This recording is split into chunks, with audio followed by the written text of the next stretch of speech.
Do you need some extra help for your salsa skills? Don't worry, I'm here to help.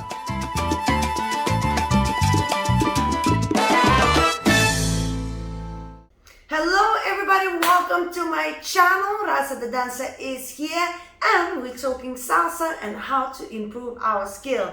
Of course, we all know the regular things we need to do to improve our skill, like taking classes, practicing, and all of the rest, learning new material. But believe me or not, there is more. So subscribe to my channel and let me tell you more. Firstly, you need to work on your flexibility. There is the reason why the dancers look different, and it's not because their technique is somehow different than what they taught you, or that they're doing something very much different. It's just the way it looks is different, and part of it is flexibility. It doesn't matter how many times I would teach you where to hold your hand, how to position it, but unless your body actually allows you to get into those positions, it will never look the same. It will just an arm that is in that position, but it won't have the elasticity, it won't have the right lines, and it might not look the same as it would be when it's professional body. So you have to make sure you do your flexibility. That means stretching on regular basis. If you can do a little small stretch in the morning and then a little bit more towards the evening, that would be great. If you don't have enough time, you're a busy person in this world, then at least once a day, 10 minutes, just at least to keep the mobility that you already have. But if you really want to take your dancing to the next level, you have to make a bit more time, not just for doing those classes and the moves, but actually investing some time in maybe some yoga, maybe in some just flexibility classes, specializing for salsa. But you have to invest a little bit more time in your flexibility. Secondly, we also need to work on our endurance. So salsa tends to be a fast tempo dance that requires endurance. Now, it's important to whether go running, or if you go to the gym, maybe walk on a treadmill, or if you just like dancing, try practicing specifically on super fast music. Anything you can do to actually put your body through a little bit of a pace so that your body naturally would get used to that kind of pace and speed. And then when you go out social dancing, or if you perform with the show on the stage, you won't feel out of breath. You will feel like you can last longer. If you're in a social environment, you won't be scared away from the fast music, and also it won't compromise your form. So all of the techniques that you've learned, all of the styling that you've learned, all of the spinning that you've learned, then it's easier to do because your body is used to going through that kind of endurance. So please make a little bit of an effort for that as well. I know it will sound like you have to make a lot of effort, but if you're watching this video, I'm assuming you already care. So a little bit of time on endurance when you're putting your workouts in, it'll give you a great trick. Thirdly, you have to work on your spinning separately from the partner work. So I know it's not as much fun if you're not with your partner, because you know a lot of the times why we like salsa is because of the social aspect, going out there dancing with other people. But if you really care about your skill and you want to take your dancing to the next level, you have to work on your spins separately. So in front of the mirror or without, but you have to try work on the footwork, work on the spotting, work on the positioning of the feet. If you can do spins your own, when you come with your partner, you become so much more sharp. If you're leading, you can focus on the follower more. If you're following, you can do even more spins with the partner than when you do on your own.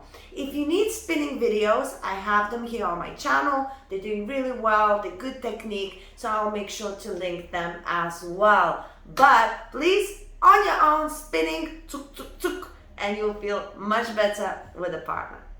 Number 4, musicality is the key to dancing. We dance to the music, wonderful music. Musicality is important.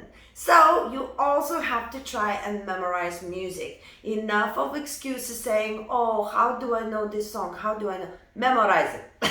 That's what you need to do. You want to be the grand dancer of salsa?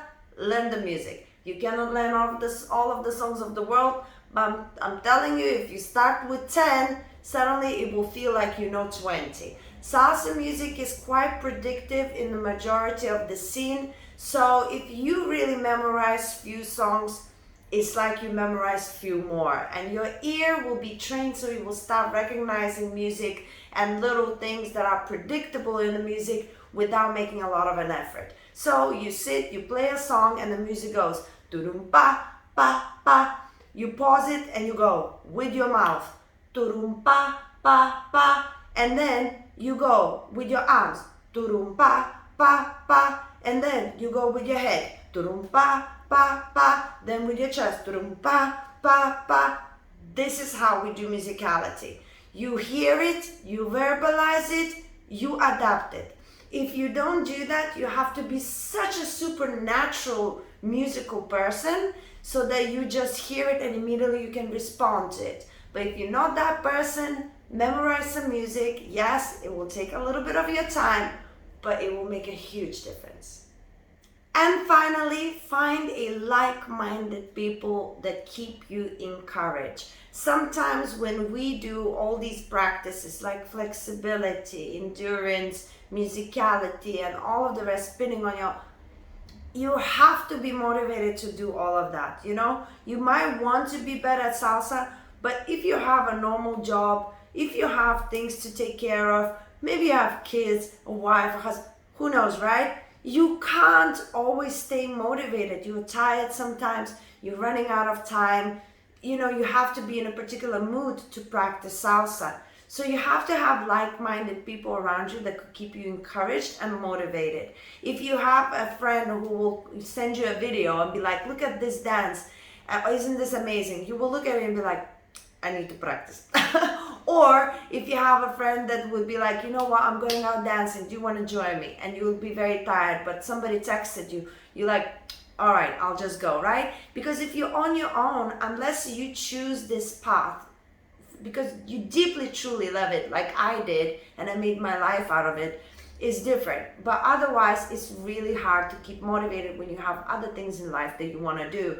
So having some people who could encourage you, motivate you, it's really helpful, and it just keeps it going, and it's just so much more fun as well. You don't feel like you're constantly on your own trying to push for something that you want to do. So there you go. Guys, leave a comment on what kind of thing helped you to improve your salsa. Share your experience. Comments is one of my favorite things. This is what I love to do. Go through the comments, read them, and then make a decision. How else could I help you with my channel? So go crazy, leave a comment, and guys, check out other videos as I mentioned for spinning. I have a lot of them. This is just two to choose from, and keep on practicing. I will see you later, and subscribe.